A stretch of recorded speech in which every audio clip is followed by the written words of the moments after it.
Conçue par Jocelyne Desjoues de Gaëc de Marsoulette, l'informatique à la ferme, c'est une totale réussite. Il y a 4 ans qu'elle s'y est mise. Par curiosité au début pour voir, mais aujourd'hui c'est par conviction qu'elle a décidé d'investir dans un ordinateur plus puissant. Démystifions les métiers du numérique avec les femmes digitales. Aujourd'hui, malheureusement, il y a seulement en France 15% de femmes dans les métiers du numérique, sachant que si on va plus profondément dans les 15%, les filles qui vont développer ces outils, il y en a beaucoup moins, ça tourne autour de 4, 5, 6%. À plein d'endroits. C'est un message qui malheureusement est passé dans l'éducation des jeunes femmes et des femmes. Dire attends, t'es une femme, reste à ta place. C'est quoi la place d'une femme ?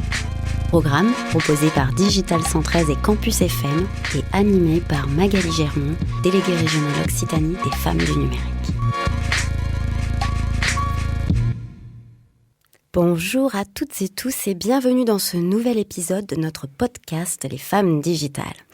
Alors la personne que nous recevons aujourd'hui est un bel exemple que le monde du numérique ne s'arrête pas à l'informatique. Nous allons parler de tech, de santé, de soft skills, de maternité et même de thérapie alternative. Oui, je sais, pris indépendamment, on ne voit pas vraiment le lien. Et pourtant, je remercie chaleureusement Ingrid Portilla, qui est notre invitée du jour et qui va nous offrir une alternative éclairante sur la femme digitale qu'elle représente. Bonjour Ingrid. Bonjour Magali et bonjour à toute l'équipe Campus FM que je découvre avec plaisir. Alors Ingrid, explique-nous pourquoi tu es une femme digitale. Au jour d'aujourd'hui, je suis dans une activité pour la société MedExprime qui concilie un petit peu tous les abords que j'ai pu tester jusque-là dans mon expérience professionnelle, à savoir, à commencer par toute la gestion de bases de données. Et aujourd'hui, cette dimension, elle prend une dimension internationale dans ma structure pour aider la médecine, la recherche clinique. Et d'un point de vue pragmatique, aujourd'hui, je pilote les projets plutôt d'un côté management d'équipes, de différentes équipes très variées et d'établissements de santé publique aussi, qui nous aident à construire ces bases pour aider la recherche à la fois dans le diagnostic, le pronostic, les différentes techniques de prise en charge des patients et le suivi de l'efficacité des traitements, principalement en oncologie pour l'instant, et demain sur d'autres pathologies. Donc, ce que tu nous expliques là, c'est que tu travailles dans une société qui s'appelle MedExprime et qui travaille plutôt dans la filière santé et qui va justement rapprocher le monde du numérique et le monde de la santé. Alors, toi, raconte-nous un petit peu quelle fut la genèse de ton parcours professionnel et ce qui t'aura finalement amené dans le numérique. Au départ, j'étais passionnée par l'infiniment petit, la biologie cellulaire. Et l'objectif, c'était un jour de participer à la recherche fondamentale, comme beaucoup de rêveurs à la fac. Et je m'étais dit, jamais Paris, jamais l'informatique. Voilà. Mais un jour, on se retrouve sur le marché de l'emploi, en l'an 2000 en l'occurrence. Et 2 postes s'offraient à moi à cette époque-là. C'était soit des postes d'attaché de recherche clinique, des formations qui étaient en l'occurrence payantes, soit des formations d'ingénierie informatique en gestion de base de données, qui là pour le coup étaient rémunérées pour intégrer ensuite des sociétés de services, qu'on appelait à l'époque SS2I. Et donc, il se trouve que j'ai choisi de compléter mon cursus de recherche par l'informatique en me disant que quelque part, c'était une autre forme d'investigation, que ça restait des sciences. Je l'ai pris par cet abord-là et au final, je me suis prise au jeu puisque j'y suis restée à peu près 7 ans. Et l'entretien d'embauche, d'ailleurs, s'est déroulé autour de discussions de lecture policière pour voir ma tournure d'esprit. Au final, j'ai été recrutée plutôt sur une logique, une approche scientifique et très cartésienne à l'époque, plutôt que pour des compétences qu'on n'avait pas, puisqu'on nous formait seulement 2 mois avant de nous envoyer sur des missions telles qu'à la Société Générale ou autres. Alors donc toi, tu as fait des études plutôt en biologie, donc pas du tout mathématiques, pas du tout informatique. Malgré tout, on en avait discuté ensemble, je t'ai souvent entendu parler d'une quête d'aller chercher la compréhension du corps humain avec cette ambition de participer à l'amélioration de la santé publique. Et tu as vu cette opportunité professionnelle. Ce qui est intéressant dans ce que tu nous racontes, c'est que alors aujourd'hui on dit ESN, entreprise du service numérique, cette ESN, elle t'a recruté non pas pour ton diplôme, puisque tu n'avais pas de diplôme informatique, mais vraiment pour finalement la personne que tu étais, toi Ingrid, et tes compétences. Exactement. Et d'ailleurs, 1 an après avoir démarré dans cette grosse structure de l'époque, on m'a tout de suite confié une gestion de projet. C'est-à-dire que j'ai fait assez peu de développement au final, parce que l'informatique, ce n'est pas que du développement, mais j'y reviendrai. Et on m'a plutôt sollicité pour gérer un projet de A à Z à partir d'un texte de loi. Et on m'a dit, vas-y, t'as les clés en main et c'est à toi de le piloter depuis l'étude de besoin jusqu'au développement et jusqu'à l'installation, formation finale. Et donc, en fait, on revient sur cette dynamique de... Voilà, j'ai un projet à gérer, j'ai parfois des blocages, des hypothèses à poser, et puis on reste sur cet esprit d'investigation, de logique informatique et scientifique. Donc c'est ça, c'est vraiment l'esprit scientifique qui a primé. Et alors dis-moi, dans cette expérience, dans cette ESN, est-ce que tu étais entourée de beaucoup d'hommes ou est-ce que tu étais plutôt en minorité en tant que femme ? Alors clairement, j'étais la seule femme sur tout un plateau technique.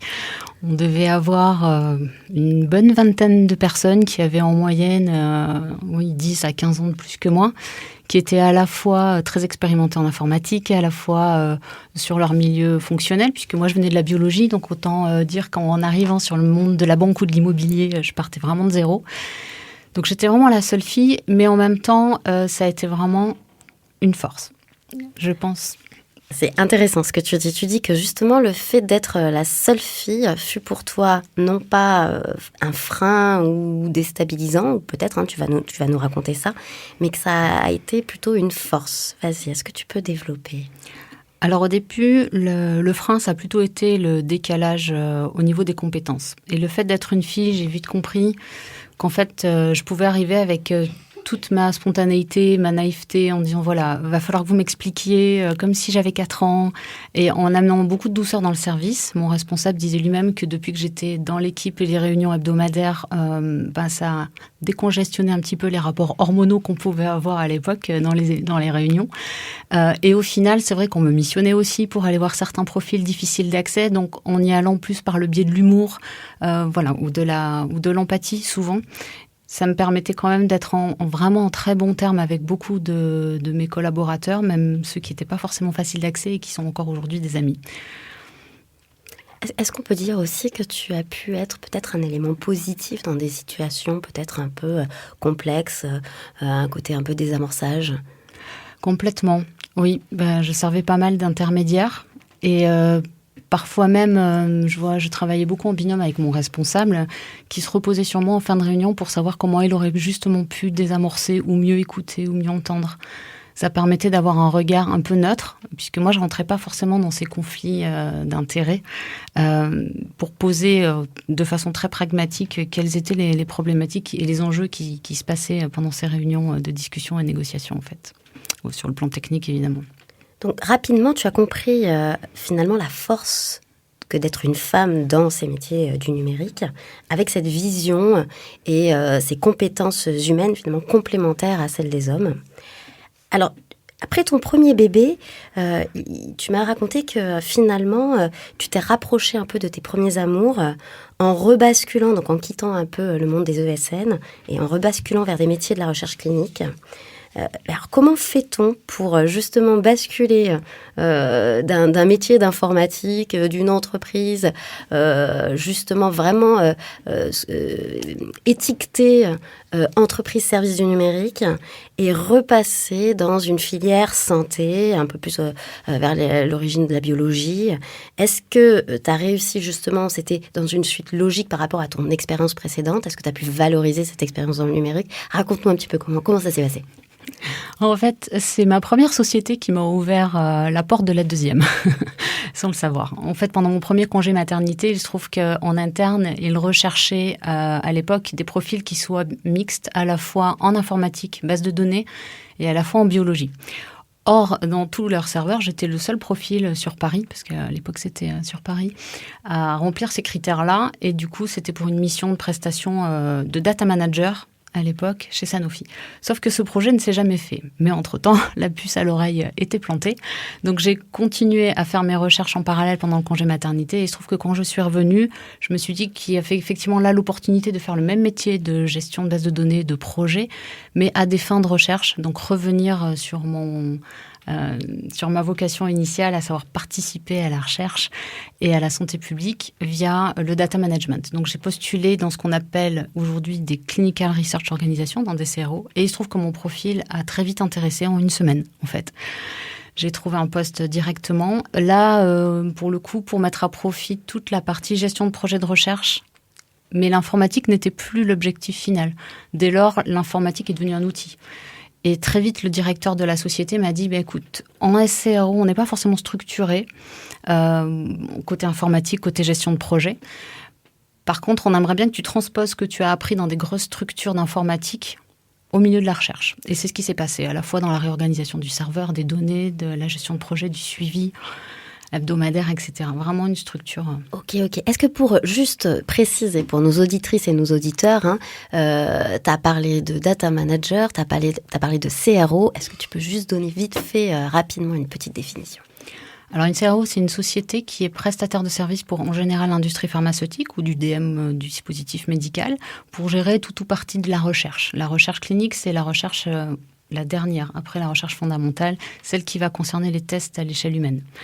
Pour le coup, les data managers sont ceux qui vont collecter, nettoyer et transférer toutes ces données-là avec le process qualité qui va bien à ces industriels qui, in fine, sont censés faire des autorisations de mise sur le marché ou des marquages CE avec les données de qualité qu'on leur fournit en tant que CRO. Et les architectes sont les personnes qui peuvent aller sur site, aider les médecins à collecter ces données et vérifier aussi que les données collectées sont cohérentes avec les données sources, en l'occurrence les données patients, qui ont donné leur consentement, bien évidemment. Ok, donc on en vient dans ton histoire à une deuxième grossesse qui arrive. Et raconte-nous un petit peu ce qui s'est passé. Ça a été beaucoup moins bien perçu que dans la première société. Dans la CRO où j'étais donc à l'époque, je me suis entendue dire pour la première fois une grossesse, mais c'est pas le moment. Et là, je me suis dit, mais c'est pas juste. Parce qu'effectivement, le responsable avait lui-même 3 enfants, sa femme était directrice commerciale, et je me suis bien dit, il a fallu que quelqu'un t'aide à gérer ses projets, en l'occurrence ta femme au sein de la société. Donc, quand je suis revenue de mon congé maternité, disons que j'étais un petit peu décalée par rapport à la philosophie et à l'éthique de la société, qui pour le coup était une société purement féminine, dans la recherche clinique en général. Donc j'ai demandé s'il était possible de faire une rupture conventionnelle pour revenir dans le sud avec 2 enfants, pour changer de qualité de vie et vraiment pour essayer de trouver une société qui corresponde un petit peu mieux à ma philosophie un peu humaniste d'entreprise. Ok, et donc cette grossesse, donc elle est mal perçue, malgré tout tu rebondis et ça t'ouvre des nouvelles perspectives, même professionnelles. Donc raconte-nous un petit peu ces nouvelles perspectives et puis ce nouveau spectre de compétences que finalement tu as mis à profit en te posant les bonnes questions, surtout du sens de ta vie et de tes valeurs. Exactement. Pour le coup, quand je suis redescendue dans le sud-ouest, donc à Toulouse, pour me rapprocher de mon Pays basque natal, j'ai intégré une petite société qui devait être vendue et qu'il fallait a priori redresser avant de la revendre. Donc ça demandait de gérer absolument tous les aspects de la boîte. L'aspect recherche, l'aspect recrutement, l'aspect contractuel, l'aspect commercial et évidemment l'aspect informatique. La rédaction des procédures, vraiment tous les niveaux étaient à gérer. D'ailleurs, là, à nouveau, les 2 responsables de la société qui, eux, partaient, m'ont fait complètement confiance. J'ai encore eu carte blanche. Je pense qu'à chaque fois, j'ai vraiment bénéficié de cette confiance. Et pour le coup, ça m'a permis de développer la boîte pendant 5 ans, à tel point qu'on a réussi à bien la vendre en repartant et qu'elle a été rachetée par une société de Paris. En parallèle, je commençais déjà à développer une autre activité. Pour être clair, j'avais été magnétisée personnellement pour un kyste à l'œil quand j'avais 20 ans et qui avait disparu en moins de 2 ans. Donc en parallèle de mes études très matière, très 3D, très scientifique, j'ai pris conscience qu'il y avait d'autres moyens de prendre soin des personnes. Et donc, je l'ai développé, mais d'un point de vue très personnel, au niveau des amis, de la famille, à travers le magnétisme. Et dès lors, les 2 personnes qui m'ont recrutée en arrivant à Toulouse, justement, partaient pour des activités similaires, en l'occurrence en naturopathie, sophrologie, ridologie, reiki. Et ça m'a vraiment tellement ouvert l'esprit et j'ai réouvert un champ que j'avais un petit peu endormi, que pour le coup, je suis partie faire des formations complémentaires au niveau énergétique. Donc, j'avoue que j'ai complété mon panel parallèle à la société sur tout ce qui est prise en charge directe des patients et non plus seulement par la voie de la recherche de façon générale pour toucher une population de masse, mais là vraiment pour toucher à l'individu et là pour le coup dans l'investigation et la compréhension de chacune des personnes que je rencontre. Et donc du coup, tu mènes deux activités professionnelles. Tu développes ton propre business, tu es toujours salarié d'entreprises qui se sont succédées. Et à un moment donné, ça a été bien perçu. Tu as réussi à avoir peut-être un temps de travail adapté au fait que tu développes une activité parallèle. Explique-nous un petit peu comment le chef d'entreprise qui était en face de toi t'a accompagné, t'as dit un mot qui était très très important. Tu t'es senti soutenu. Explique-nous un petit peu ce soutien. Complètement. En fait, quand j'ai quitté cette société toulousaine, le jour où elle a été revendue, j'ai décidé de passer à 80% sur mon activité professionnelle pour me consacrer à cette activité thérapeutique parallèle à 20%. Ça a été très bien perçu dans le sens où déjà dès lors du recrutement, moi j'ai proposé mon chemin de vie en fait. Et ça correspondait complètement à l'éthique du nouvel employeur. Donc c'est pour ça que je m'y suis vraiment plu. J'y ai passé 5 ans aussi. Et dans ma nouvelle société, ça a été complètement accepté aussi, sachant que c'est pas évident de manager des projets en étant à 80%. Mais ça permet vraiment d'avoir un bel équilibre, je trouve, en tout cas, entre mon univers scientifique, mental, 3D, et puis mon univers beaucoup plus émotionnel et spirituel que je peux exercer le mercredi. En fait, je pense qu'on arrive à un âge où c'est pas seulement un employeur qui vient nous recruter, c'est aussi nous qui choisissons pour qui on va passer notre énergie. Et il faut vraiment, je pense, qu'on soit aligné avec l'éthique de la politique d'entreprise pour arriver à s'amuser, à ce que les journées se soient transformées en pur bonheur plutôt qu'une vraie contrainte professionnelle. Et donc aujourd'hui, alors on comprend que tu as vraiment pris toutes ces épreuves de la vie un peu du monde professionnel après le corps. Ça t'a permis de devenir la femme que tu es aujourd'hui, aussi bien personnelle que professionnelle. Et ton poste aujourd'hui, donc chez MedExprime, il semble que tu as réussi à trouver cet équilibre vie pro, vie perso, en utilisant toutes tes compétences, mais que ce soit technique et humaine, acquise finalement déjà sur le passé de ta carrière professionnelle et qui n'est pas encore terminée. Exactement. Est-ce que tu penses qu'on peut dire qu'au vu là, de ton parcours et des différentes entreprises que tu as traversées, qu'il y a quand même eu une évolution des mentalités et qu'aujourd'hui justement les entreprises du numérique, alors le numérique spectre large, ni étiqueté santé, ni étiqueté informatique pure, est-ce qu'on voit qu'il y a eu une évolution des mentalités qui permettent justement d'avoir des carrières beaucoup plus improbables par rapport à l'époque quand on était jeune où il semblerait-il qu'il fallait avoir un diplôme pour avoir un métier et prendre sa retraite. Ah mais clairement. C'est vrai que quand on regarde le parcours, il y a encore 20 ans, être la seule fille sur un plateau et aujourd'hui, on a une vraie mixité chez MedExprime, mais sur tous les plans, que ce soit au niveau de la R&D, produits. Quel conseil donnerais-tu aux femmes qui t'entourent quant aux perspectives qu'offrent les métiers du numérique ? Alors je leur dirais bien évidemment d'essayer, d'oser, d'y aller. On n'a pas du tout idée de tout le panel qu'on peut trouver derrière la porte. Et en l'occurrence, on trouve toujours dans les métiers du numérique une des activités qui correspondra à notre savoir-être ou à notre savoir-faire. Et c'est vrai que c'est un corps de métier où on s'adapte rapidement à la compétence qui arrive dans la structure. Et non pas l'inverse. Et donc on terminera par le mantra de cette émission, du numérique au féminin. Le numérique. Une opportunité pour les femmes. Les femmes. Une opportunité pour le numérique. Encore un bel exemple avec Ingrid d'une carrière dans le numérique qui peut nous faire passer par toute une panoplie de métiers, de compétences, de carrières, et que finalement le plus important reste de suivre notre propre voie. À toi, auditrice, auditeur, je te pose ces questions qui devraient t'accompagner dans ta voie professionnelle. Qui es-tu ? Qu'est-ce qui t'anime ? Quel sens veux-tu donner à tes actions dans le monde du travail et dans le monde de la société humaine ? Encore un bel exemple que le numérique et le digital ne se résument pas à l'informatique. C'était un véritable plaisir de recevoir Ingrid Portilla pour notre émission Les Femmes Digitales. Merci Ingrid, ton témoignage est précieux et ouvrira, j'en suis certaine, des vocations. Je vous souhaite à toutes et tous une lumineuse semaine et vous dis à très vite pour notre future émission.